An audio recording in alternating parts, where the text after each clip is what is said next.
পুকুরে অ্যাকুরিয়ামে রঙিন মাছ চাষ করে সাফল্য দেখালো সাতক্ষীরার সাইফুল্লাহ গাজী। এখন এলাকার 10টি পুকুরে করছেন রঙিন মাছের চাষ। বাংলাদেশের দক্ষিণ প্রান্তের সাতক্ষীরা জেলার কলারোয়া উপজেলার ব্রজবক্সা গ্রামে রঙিন মাছ চাষে অভাবনীয় সাফল্য দেখিয়েছেন। আসুন আমরা এখন তার সাথে কথা বলি। বাল্যবেলার কথাটা আসলে আমাদের ওইটাতে একটা করুণ কাহিনী, অভাব অনটন ছিল। এই অভাব অনটনের ভিতরে 97 দিকে অভাব অনটনের জন্যে মানে ভারতে চলে গিয়েছিলাম। ভারতে যেয়ে আপনার একটা টেক্সটাইল মিলে কাজ নিই। তারপরে আপনার টেক্সটাইল মিলে কাজ নেওয়ার পরে আমরা দেখি গ্রামের দিকে বেড়াতে গেছি, যেয়ে দেখি যে অ্যাকুরিয়াম ফিশের চাষ করছে। আসলে অ্যাকুরিয়াম ফিশকে কী এইগুলো আমি তখনও ভালো বুঝতাম না, এই বিষয়ে আমি কোনো ধারণা আমার ছিল না। মাছগুলো দেখে মাছ, এটা একটা মাছ, অনেক সুন্দর দেখতে, এইটাই ভালো লাগছিলো। পরে ওনাদের সাথে কথা বললাম, বললো এটা অ্যাকুরিয়াম ফিশ, এটা হলো আপনার দোকানে এরকম একটু অনেক ভিআইপি যারা তাদের সাথে লেনদেন হয়, তারাই কেনাকাটা করে, এগুলো দাম ভালো, এই মাছ আমরা চাষ করে, এরকম কথা বললো। তো আমি বললাম এইটা যদি আমি শিখে যেতে পারি দেশে, তাহলে মনে হয় কোনো কিছু ব্যতিক্রম একটা কিছু দেশে নিয়ে যেতে পারবো। তো আমি ওনাদের কাছে আমি মনের ইচ্ছাটা প্রকাশ করলাম, কিন্তু না, ওটা দিতে রাজি না, ও প্রযুক্তি দিতে রাজি না। তারপরে দেখলাম যে আমাকে শিখতেই হবে, যেভাবে হোক, যে কোনো কলি কৌশলে। যাক, বন্ধুত্ব হয়ে গেল অনেকের সাথে, হয়ে যাওয়ার পরে ধাপে ধাপে একটা লং টাইম লেগে গেল, 2 বছর 7 মাসের মতো ভারতে। তো ওই 2 বছর 7 মাসে আপনার বেশ কিছু আইটেম শিখে দেশে ফিরে আসলাম 1999 শেষের দিকে। এসে আপনার বাড়িতে বলতেছি, সবাই তো আমার একদম বলছে আরেকটা পাগল হয়ে আসলো। টাকা পয়সা তো ঠিকমতো নিয়ে আসতে পারি নাই, কারণ যা আয় করেছি সেটা হলো এই পিছনে সময় দিতে দিতে হলো আপনার এটা টাকাটা খরচ হয়ে গেছে। তো এক হিসাবে প্রায় খালি হাতে আসার মতো। বাবা মা তো খুব রাজি খুশি না, প্রতিবেশীদের কাছেও যাদের যা বলেছি সবাই বলছে পাগল, একটা কী শিখে আইছে, নাম বললেও কেউ বোঝে না, আর মাছ বললেও তো বলে রুই কাতল। হ্যাঁ, যা হোক হলো না, কোনো আশ্বাস আর কারোর থেকে পেলাম না। নিরাশ হয়ে আবার ঢাকা গার্মেন্টসে যেয়ে এই কাটিং হেল্পার হিসাবে আপনার জয়েন করি। সময় পাই, এই সময়তে আপনার হলো আমরা মার্কেটের দিকে শহরের মধ্যে ঘুরে বেড়াতে শুরু করি। হঠাৎ একদিন একটা দোকান আপনার মিরপুর 11 নম্বর, এই 11:30-তে একটা দোকান দেখি।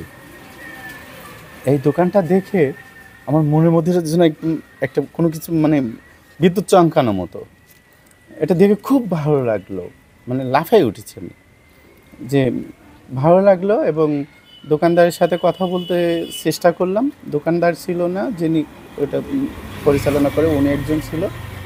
তো উনি আমাকে বললো যে মূল মালিকের সাথে আপনার পরিচয় করাই দেবো। তো মূল মালিকের সাথে একদিন কথা হলো, এরকম 4-5 বার যাওয়ার পরে উনি বললো, দেখেন আমরা তো কিনে এনে বিক্রি করি, এখন এই জিনিসটা আপনি যদি তৈরি করে দেন তাহলে কিন্তু আমরা নেব কথাটা বলছে এত আগ্রহের সাথে যে এক্ষুনি তাকে কোনো কিছু এনে যদি দিতে পারতাম, বা আমার কোনো কিছু বাইর করে তাকে দিতে পারতাম, সে নিতে পারলেই মহা খুশি, এরকম। যাই হোক, উনি আশ্বাস দিল। আমরা 620 টাকা দিই মাছ এনে শুরু করি। মাছটা কোথা থেকে এনেছিলেন? হ্যাঁ, এটা ঢাকা কাটাবন থেকে। হ্যাঁ, এটা আনা হয়েছিল। এনে আপনার হলো ওই যে আপনার অনেক ভিডিও দেখেছেন অবশ্যই, একটা চারির ভিতরে, ছোট চারির ভিতরে, ওর ভিতরে এনে আমরা শুরু করছিলাম। তো প্রথমে ডিম থেকে বাচ্চা হচ্ছিল না, ডিম নষ্ট হয়ে যাচ্ছিল। পরে ট্রাই করলাম আবার 3 বার না 4 বারের বার খুব সম্ভব এটা পোনাটা পাইছিলাম আমরা। তারপরে এই পোনা কোথায় রাখবো সে জায়গায় নাই, কারণ মূলধন তো আসলে নাই। আর কোনো আত্মীয় স্বজনের যে বলবো বললে এলাও করছে না, কোনো এনজিও বলেন, কোনো ব্যাংক বলেন, কেউ ঋণ দিতে রাজি না। খুব কষ্ট করে ধাপে ধাপে আগাতে শুরু করলাম। বিলের থেকে পানির নিচে অনেক রকম গাছ থাকে, এই গাছগুলো উঠাই নিয়ে মার্কেটে দিতে লাগলাম। তারপরে ওই যে আপনার টাকি মাছের বাচ্চা অথবা ওই যে গ্লাস ফিশ আমরা যেটা বলি, মানে চান্দা মাছ, এরকম ধরনের কিছু আমাদের আঞ্চলিক ভাষা বলে ঝায়া মাছ, যার ওই জেব্রা মাছের মতো দেখতে, এগুলো নিয়ে লোকাল মাছ, বান মাছ যেটা তারাবান বলে, এগুলো নিয়ে নিয়ে ঢাকাতে দিতাম। তাতে একটা দেখেছি যে গার্মেন্টস ডিউটি করে 1 মাসে যে বেতন আসে, একবার মাছ নিয়ে ঢাকায় গেলে সে বেতনের টাকাটা আমার তার চেয়ে বেশি পাচ্ছে। আমিও একটা মজা পেয়ে গেলাম, তাদেরও কালেক্ট করে করে দিচ্ছি। এর মধ্যে কি হয়েছে, আমার এই যে পোনাগুলো হয়েছিল এগুলো আস্তে আস্তে গড়দ হয়েছে। এ গড়দ হলে এই পোনা যখন দেওয়া দিলাম আমার কিন্তু বেনিফিটটা বেশি আসতেছে, টাকাটা বেশি আসলো। কিন্তু আমি কী করতাম, ওই টাকার থেকে আরও অন্যান্য ব্রুড কেনার চেষ্টা করতাম। কিন্তু আমি ভারতে যা দেখেছি এই মাছগুলো হয়, বাংলাদেশে আসলে তা হচ্ছিল না। তো আমার ইচ্ছা হলো কেন, মানে হচ্ছে ব্রেন বলছে কেন হবে না। চেষ্টা শুরু করলাম 2004 সাল থেকে 9 সাল পর্যন্ত। বেশ কয়টা আইটেম রেডি হয়ে গেল, দাঁড়াই গেল।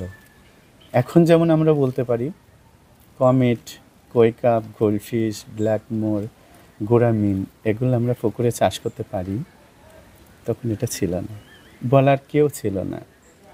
আমরা এখন যেমন বলতে পারি মলি, ফ্ল্যাটি, গাপ্পি, এই আইটেমগুলো, অনেক আইটেম আছে হাউজে যেগুলো হয়, এটা হাউজে হয়, বলার কেউ ছিল না, আমাকে রেডি করতে হয়েছে।